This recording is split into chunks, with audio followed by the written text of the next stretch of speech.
हाय दोस्तों, मेरा नाम है सैम। मैं आ गया हूँ आपके लिए हिंदी में बहुत ही ब्यूटीफुल वीडियो लेकर।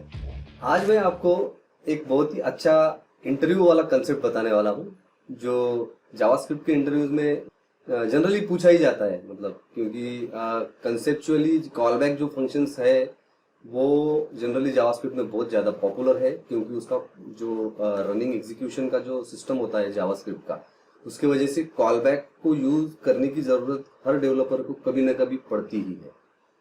लेकिन मैं आपको आज एक जावास्क्रिप्ट की दुनिया का नरक दिखाने वाला हूँ। नरक मीन्स वो नरक नहीं जहाँ पे लोगों को गरम तेल में तला जाता है और हंटर मारे जाते हैं। जावास्क्रिप्ट की दुनिया का हेल, मतलब कॉल बैक हेल, ये कंसेप्ट है जो कि कुछ डेवलपर्स गलती से उनको करना पड़ता है, लिखना पड़ता है, ऐसा नरक बनाना पड़ता है अपने प्रोग्राम में, और उसके बाद में उसको उनको याद किया जाता है।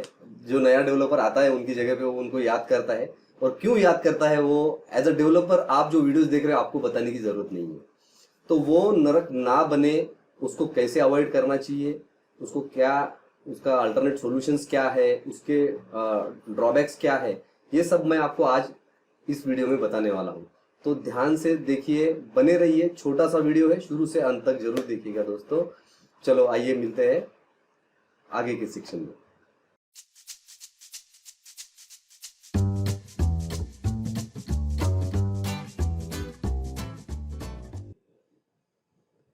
तो कॉल बैक हिल क्या है?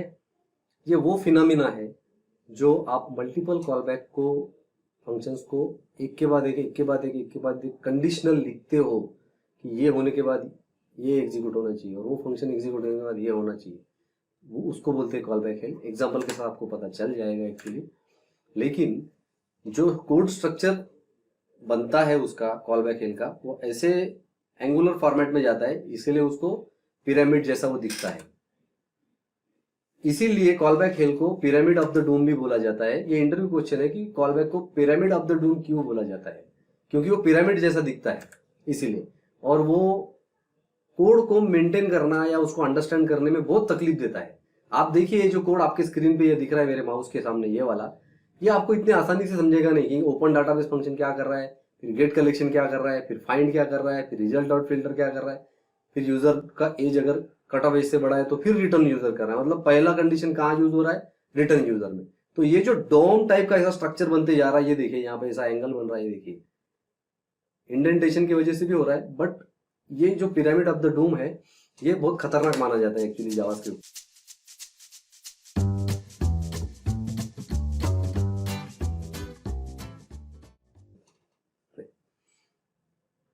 अभी कॉल बैक हेल का जो कोड होता है वो दिखता कैसा है, ये आप स्क्रीन पे देखिए। First call back function, second call back function, third call back function जो है वो इस तरीके से दिखता है आपको स्क्रीन पे। देखिए, पहला कॉल बैक फंक्शन हुआ गेट आर्टिकल्स पे, second call back function use हुआ गेट यूजर डाटा पे, थर्ड कॉल बैक यूज हुआ गेट एड्रेस पे, फोर्थ कॉल बैक जो है यहाँ पे आप कुछ और लिखोगे और कुछ लिखोगे, ऐसे अंदर अंदर डीप डाउन होके जाओगे तो आपको कॉल बैक हेल का आपको पता चलेगा कि मैंने इतने सारे कॉल बैक लिख दिए हैं, लेकिन आपका कोई इलाज भी नहीं था, क्योंकि आपको पता ही नहीं इसके तरीके क्या है। लेकिन चिंता करने की कोई जरूरत नहीं है, ये वीडियो देखिए आपको पता चल जाएगा।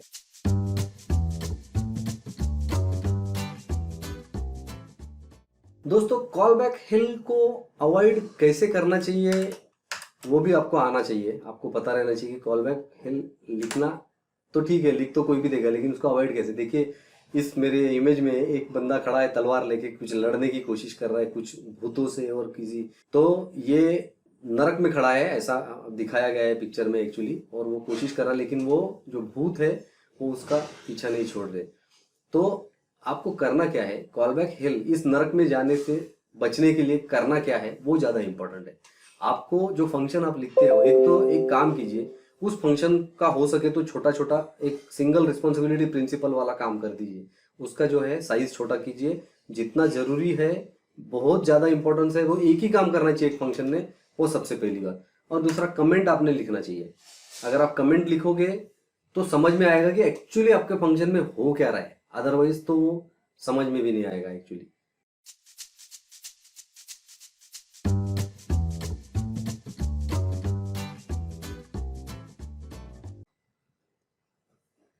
कॉल बैक के ऑल्टरनेटिव क्या है? कॉल बैक हेल नहीं बनने के लिए आप क्या अल्टरनेटिव यूज कर सकते हैं जावास्क्रिप्ट में?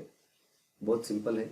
या आप नोड जेएस के पॉइंट ऑफ व्यू से ले सकते हो, रिएक्ट जेएस के पॉइंट ऑफ व्यू से भी ले सकते हो कि आप प्रॉमिस यूज कर सकते हो, जावास्क्रिप्ट प्रॉमिस यूज कर सकते हो। वो कैसे होगा पता चल जाएगा, ये सिर्फ कंसेप्चुअल बता रहा हूँ मैं आपको। आप असिंक और अवेट का बहुत अच्छा ब्यूटीफुल कॉम्बिनेशन इस्तेमाल कर सकते हो, इससे भी आपको कॉल बैक की जरूरत नहीं पड़ेगी। और कॉल बैक आप प्रोमिसेस के हिसाब से तो कर ही सकते हो। अभी देखिए ये कोड में असिंक और अवेट के यूज करके कितने ब्यूटीफुल तरीके से किया है। मतलब देखिए ये जो गेट प्लेसेस है, ये गेट प्लेसेस को आर्टिकल चाहिए था, तो अगर आप देखेंगे तो यहाँ पे अवेट लगा दिया, मतलब ये जब तक खत्म नहीं होगा तब तक ये आगे नहीं जाएगा। ये कॉल बैक तो आपको पता ही कॉल बैक क्यों लगाते हैं, या जावास्क्रिप्ट जो टाइप की टेक्नोलॉजी है उसमें वो एक कोई पर्टिकुलर लाइन एग्जीक्यूट होने के लिए रुकता नहीं है, इस वजह से प्रॉब्लम होती है। इसीलिए हमको असिंक अवेट प्रॉमिस या कॉल बैक लगाने पड़ते हैं, ताकि हमको ये मेक श्योर हो जाए कि भाई ये काम होने के बाद ही ये काम होना चाहिए। अब यहाँ आर्टिकल की जरूरत है, वो इसके पहले आगे आ जाएगा तो आर्टिकल अनडिफाइंड मिलेगा। इसीलिए असिंक और अवेट का इस्तेमाल करके उसको वहां रोका गया। जब तक गेट आर्टिकल आते नहीं तब तक वो वहां रुकेगा, आर्टिकल में वैल्यू आएगी, गेट प्लेसेस कॉल होगा। ये देखिए मेरे माउस पे गेट प्लेसेस कॉल होगा, आर्टिकल डॉट नेम वहां पास होगा, फिर से अवेट लगा दिया ताकि जब तक उसका वैल्यू आता नहीं तब तक वो प्लेस पे आएगा। प्लेस जब आया, उसका वैल्यू जब एग्जीक्यूट हुआ तभी वो अगली लाइन पे आएगा और वो गेट सिटी कॉल होगा। तो इतने ब्यूटीफुल तरीके से उसको बांध के रखा है सिस्टम ने कि वो आगे जाएगा ही नहीं और आपका अनडिफाइंड वाला नल वाला कोई कार्यक्रम होगा ही नहीं। मतलब इतना सिंपल तरीके से सिस्टम आपका काम करेगा असिंक और अवेट। ये एक अल्टरनेटिव मैंने आपको बताया। एक्चुअली इसको कॉल बैक हेल बना के भी यूज कर सकते हैं, एक के अंदर एक के अंदर दूसरा, बट वो रीडेबल नहीं रहेगा। ये कितना अच्छे से सिंपल समझ में आ रहा है एक्चुअली।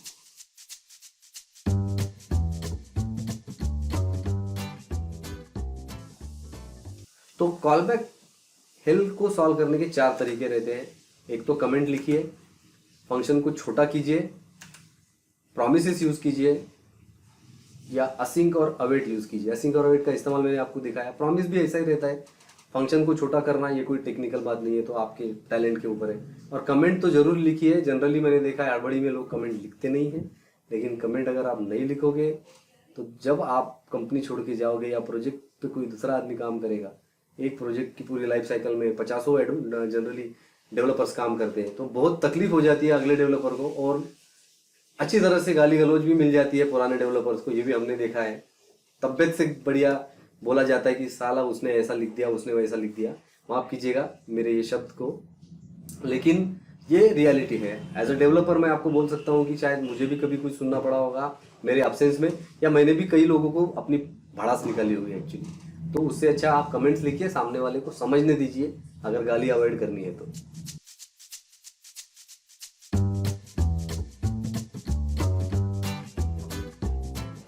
कॉल बैक और प्रॉमिस के बीच का फंक्शन का डिफरेंस क्या है वो मैं आपको यहाँ पे बता रहा हूँ। कॉल बैक फंक्शन क्या होता है कि किसी भी फंक्शन के अंदर एज अ आर्गुमेंट हम पास करते हैं। कॉल बैक आप जानते ही होंगे, कॉल बैक क्या है? कॉल मी बैक, मतलब मुझे फिर से, मेरा एक वीडियो ऑलरेडी है कॉल बैक के ऊपर में, लेकिन कॉल बैक मीन्स एक एज अ आर्गुमेंट जाता है और वो कभी तो उस फंक्शन के अंदर कहीं तो कॉल होता है। जनरली 99% लास्ट में ही कॉल होता है, बट उसको बोलते हैं कॉल बैक फंक्शन। और प्रॉमिस क्या चीज है कि जब अचीव करना है, कंप्लीट करते टाइम ही प्रॉमिस होता है कि ये प्रॉमिस अगर मैंने लिखा है मतलब कि ये होने के बाद ही मेरे को वेरिएबल में वैल्यू आएगी, वो मुझे मालूम रहता है एक्चुअली। तो प्रॉमिस इज समथिंग कि हाँ ये मैंने करने को भेजा, मैंने किसी को नींबू लाने के लिए भेजा तो नींबू लेकर आएगा ही। वो इस तरीके से कि यहाँ नहीं मिला तो वहां जाएगा, वहां नहीं मिला तो वहां जाएगा। और प्रॉमिस में जो है आप एरर वगैरह भी हैंडल कर सकते हो।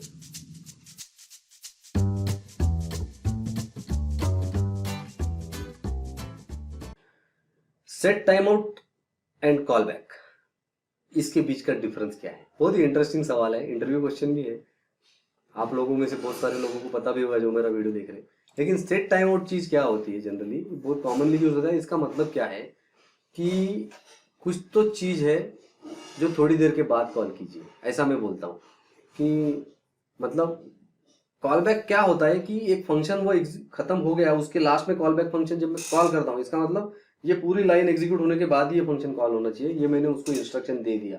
लेकिन सेट टाइम आउट क्या होता है कि भले वो कॉल हो या ना हो, या वेटिंग में हो या कुछ भी हो, अगर मैंने 10 सेकंड का टाइम दे दिया तो 10 सेकंड के बाद में वो टाइम आउट का फंक्शन कॉल होगा ही जो अंदर लिखा हुआ है। ये दोनों में बहुत इंपॉर्टेंट डिफरेंस है। और जो सेट टाइम आउट में हम जो वैल्यू देते हैं वो मिली सेकंड में देते हैं। मतलब 1000 देंगे तो उसका मतलब होता है 1 सेकंड, 5000 लिखेंगे उसका मतलब होता है 5 सेकंड। तो ऐसा मत समझना कि 5000 मिनट या 5000 सेकंड, कंफ्यूज मत होइए उसमें।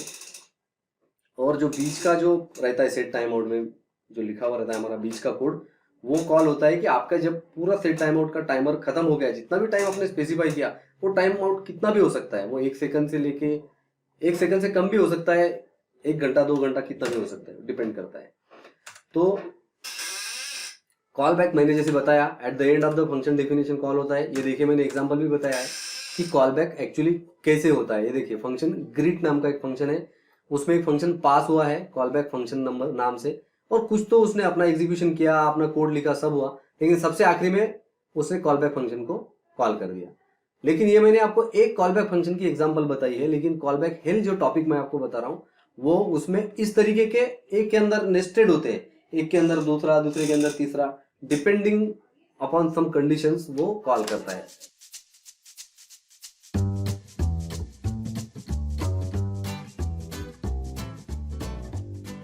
इस सेक्शन में मैं आपको बताऊंगा कि जावास्क्रिप्ट में कॉलबैक के जो एरर्स होते हैं वो एरर्स को हैंडल कैसे किया जाता है। मतलब आपको पता भी चलता है कि एरर आ रहे हैं, क्योंकि कॉलबैक फंक्शन जब पास करते हैं हम लोग एक्चुअली, तो उसमें एरर भी आने की संभावना है। कोई काम हम कर रहे हैं तो जरूरी थोड़ी हमको सक्सेस ही मिलेगा, कुछ ना कुछ प्रॉब्लम हो सकती है।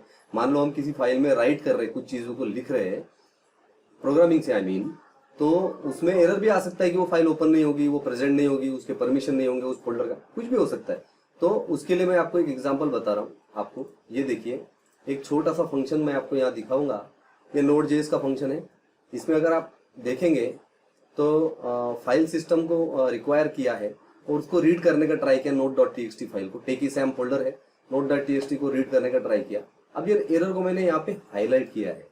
इसका मतलब ये है कि ये फर्स्ट पैरामीटर जो होता है, देखिए ये जो पैरेंथेसिस शुरू हुआ यहां से तो लेके जो है यहां तक पूरा ये फंक्शन है, कॉल बैक फंक्शन है। तो ये जो कॉल बैक फंक्शन है, इसको जो है error parameter, first parameter pass किया है और सेकंड पैरामीटर रिजल्ट है। अगर इनकेस कुछ एरर आता है तो इसमें आएगा। और ये एरर को आपको, अब यहाँ तो मैंने console.error किया है, बट आप कुछ भी कर सकते हो उसका इस्तेमाल करके, कि आप जैसे आप लॉग करते हो, क्लाउड पे लॉग करते हो, आपकी टीम देख रही है, जो प्रोडक्शन वाले जो इन्वायरमेंट होते हैं जनरली उसमें हम एरर लॉग कर देते हैं ताकि हमारी टीम जो है एप्लीकेशन टीम देख सके। लेकिन यहाँ मैंने कंसोल एरर किया। तो मेरा पॉइंट बोलने का ये मतलब है कि फर्स्ट पैरामीटर जो होता है वो एरर होता है और सेकंड पैरामीटर जो होता है वो रिजल्ट होता है। रिजल्ट मतलब कि पॉजिटिव जो आया वहां से। तो यहाँ पे मैंने चेक किया कि अगर एरर है तो यहाँ जाइए, एरर नहीं है तो कंसोल लॉग। तो ये जो चीज है, ये कॉलबैक में एरर हैंडलिंग कैसे करते हैं वो मैंने आपको बताया। ये कंसेप्ट एक्चुअली कॉलबैक हेल्प से डिफरेंट है, बट मैंने इसमें इंक्लूड कर दिया ताकि आपको इसकी भी जानकारी रहे। यहाँ तक मेरा वीडियो देखने के लिए बहुत बहुत शुक्रिया दोस्तों, और आशा करता हूँ आपको मेरा वीडियो बहुत पसंद आ रहा है। आप अगर आपने लाइक नहीं किया है, शेयर नहीं किया है, तो आप जरूर मेरे चैनल को सब्सक्राइब कीजिए। बहुत मेहनत लगती है हर वीडियोस बनाने के लिए। तब तक के लिए शुक्रिया।